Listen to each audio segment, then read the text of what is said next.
Are your PMax audience signals actually doing anything, or are they just a placebo designed to make you think you have some control over your campaign? I've seen my clients spend hours crafting the perfect signal, layering custom segments, customer lists, interests, thinking they're telling Google exactly who they want to target.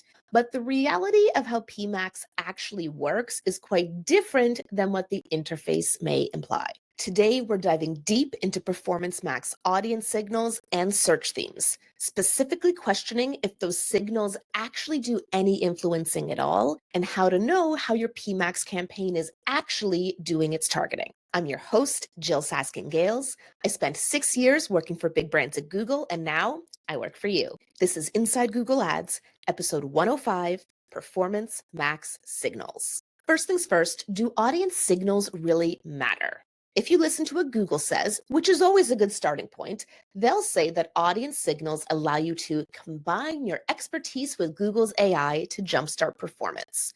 It sounds like a partnership. You tell the machine who your customer is, and the machine goes and finds them. But if you look under the hood of how Performance Max works, the reality is a bit starker. You do not get to pick your targeting in PMax. At least not directly through your audience signal. You see, Performance Max is a goal-based campaign.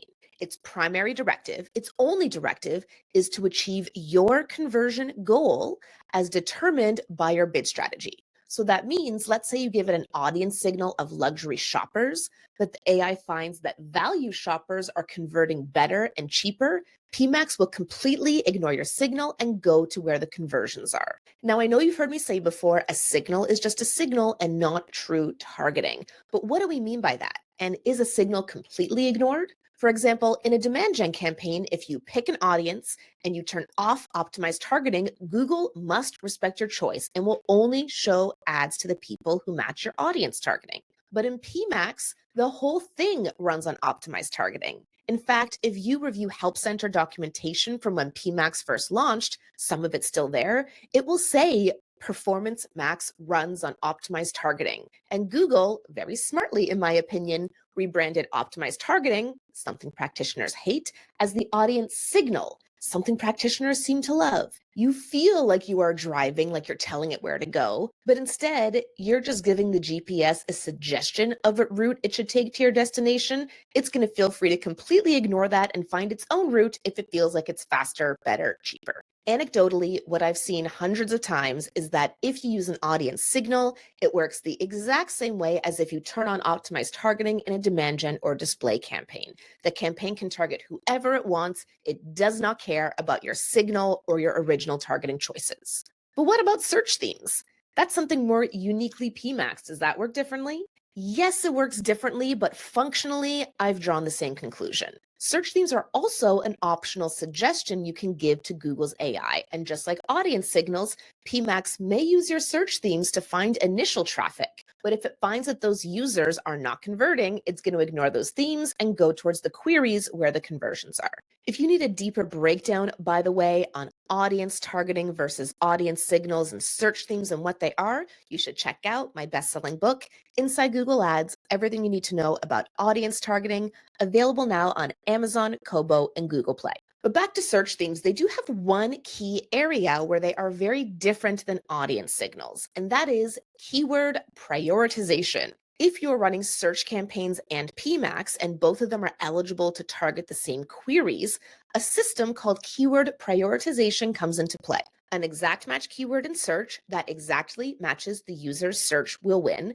But after that, phrase match, broad match, and search themes have equal priority. So if you have, say, a broad match keyword in search and a search theme in PMax that are the same and both are eligible to serve, then ad rank determines the winner. But if you have an exact match keyword in search and you also have that as a search theme in PMax and the user's search exactly matches that keyword/search theme, then exact match will always win over PMax. In theory, In practice, I've seen a lot of examples where this isn't necessarily the case, mostly because an exactly matching query is so rare nowadays. So even a PMax with no search themes can often win out over search because of ad rank and because of budget differences and bidding differences and all kinds of other factors.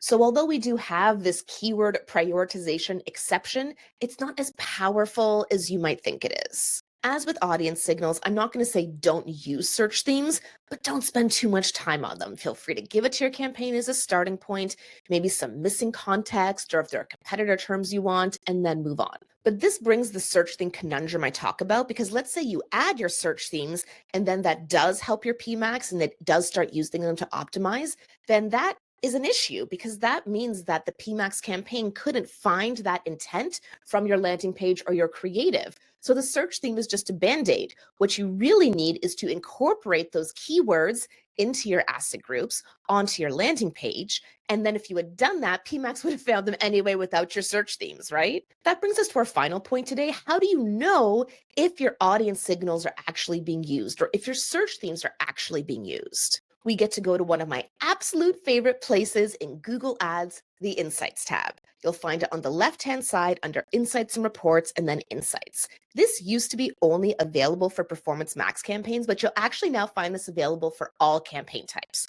Of course, since PMax is fully automated, that's where it'll be the most useful. Scroll down on that tab. You may need to change it to last 28 days instead of last 7 days, and then you'll see the various audiences that your PMax is optimizing for. Which ones are driving more impressions, which ones are driving more clicks, and then if there's enough conversion data, which ones are driving the most conversions. If it is an audience that was included in your audience signal, it'll say signal next to it. If it is an audience that PMax found that was not included in your audience signal, it'll say optimized next to it for optimized targeting. So sometimes we'll look at PMax insights and just see optimized, optimized, optimized, optimized, and the signal isn't even there, which tells us either you were wrong about who the ideal audience is, or you need to adjust your creative, your conversion tracking, your bid strategy, etc., if you want to force PMax to actually show to that audience.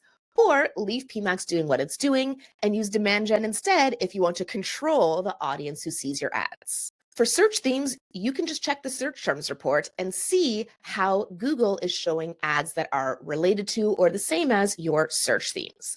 I find it really helpful to export a search terms report from PMax and from search if you are running both, and then compare them in a spreadsheet to see how much the overlap is. For these purposes, you might export your search themes to a spreadsheet and then compare that to your search term report to see what the overlap is. If you want to know if you would have served on those searches anyway, even without search themes, when you're looking at your asset group view, there'll be this little like green squiggly arrow that will tell you if PMax is using certain search themes to optimize. And again, I view this as kind of a pro/con because if it did have to use that, that means that key information was not in your asset group or your landing page where it needed to be. And then if it's not using that search theme, then, well, it's not using the search theme because it's not working well for you. Whew, we covered a lot of ground. So if your audience signals and search themes are mere suggestions, which more likely than not can just be completely ignored by Google's AI, then how do you actually drive performance with PMax? You guessed it, it comes down to your bid strategy, conversion tracking, and creative. Your bid strategy is how you tell PMax what to do. So telling it to maximize conversions, for example, will tell it to find the cheapest possible conversion so it can get as many as possible. Whereas if you tell it to optimize for a certain ROAS via target ROAS, it's not going to look for the cheapest conversions. It's going to look for the ones that are going to bring the most value per unit of cost, which could lead to totally different audiences and totally different searches than maximized conversions would. If you run meta ads, by the way, this is really the entire premise of the Andromeda update everyone's freaking out about. Your creative itself is what drives your targeting. So if you want to control the targeting, adjust your creative so that it will appeal to different kinds of users, and therefore your ads will be shown more to those kinds of users. Next, conversion quality. If your conversion is a purchase, then that's real money in the bank. But if it's just a form fill, you're going to want to ensure you're using offline conversion tracking in order to ensure you are maintaining high quality conversions via high quality audiences and searches. And then last but not least, asset group consolidation. A common mistake I see is people creating a PMax campaign with 5 different asset groups, Same creative in all of them and different audience signals and search themes, and that is completely backwards of how you want to do it. The reason to have a different asset group is because you have different assets. So if you only have one set of assets, you only need one asset group. If you want to appeal to different kinds of audiences, you need to have different assets that will speak to them. For example, the luxury shopper and the value shopper are going to be interested in very different products if you cater to both. So one asset group should show your higher end and more luxury products to appeal to that audience. And another asset group should show your more affordable and more accessible products to appeal to that audience. To wrap up, does this mean that you should leave your audience signals and search themes blank? You could. I'm not going to say that's my recommendation though. Especially for a new campaign, it doesn't hurt to give it that head start. Upload your customer list, put in some of those high intent segments, add your ideal search themes, but don't obsess over it. Don't spend more than 5 minutes on your signals and search themes. And once a campaign is already running, don't think that tweaking these signals or themes is going to fix a campaign that has bad creative or the wrong bid strategy. Changing your audience signal or search themes is not an optimization lever for an already running PMax campaign. To learn how to actually optimize a Performance Max campaign, you can join my course, Inside Google Ads, at learn.jyll.ca.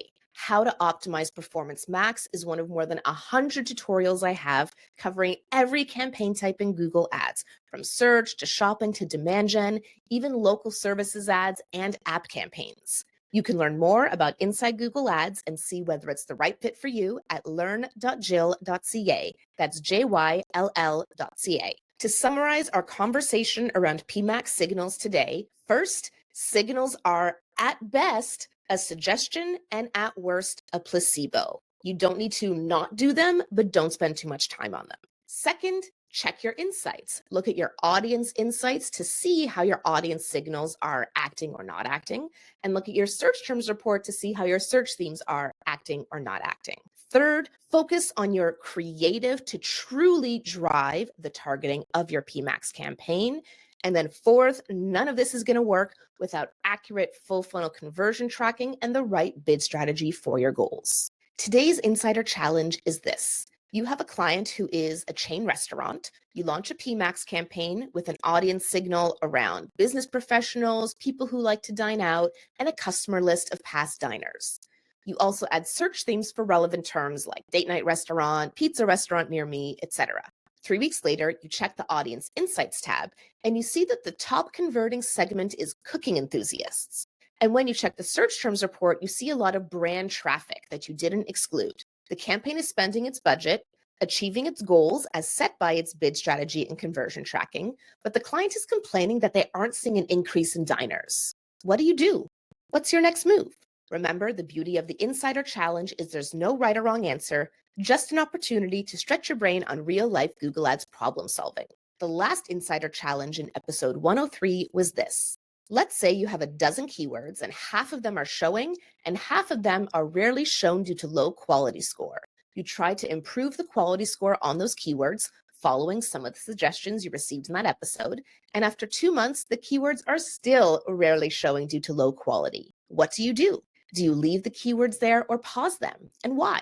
What I would say is since you spent 2 months trying to improve quality score without success, you've likely hit a wall where Google just does not view your ads or landing page as relevant enough for those specific user queries, at least compared to your competitors. If you leave the keywords active, there's no penalty, there's no harm. They have the potential to serve in the future if the competitive landscape changes, but it can create more account clutter having all these keywords that aren't serving, make it harder to analyze and optimize your account. And it's possible that Google will just automatically pause them for you, as they do with zero impression keywords after, I believe it's 14 months, but don't quote me on that. If you pause the keywords, it allows you to take all that time you were spending on fixing the dogs, so to speak, and instead focus on optimizing and improving your winners further. It would simplify your account structure. However, there's this theoretical lost future opportunity to serve. Personally, I would probably just leave the keywords there, but pivot to a different strategy. If I really want to serve ads to people searching for these keywords and I can't due to low quality score, I would create a custom segment based on search terms, use those keywords as the search terms, and then put a small demand gen budget behind it. That way I can reach those exact same people who are searching for my low quality score keywords, just not in the actual moment of search. And then by having image and video creative and demand gen, perhaps I could appeal to them and get them to check out my business in another way. What about you? What would you do? I'm Jyll Saskin Gales, and I'll see you next time inside Google Ads.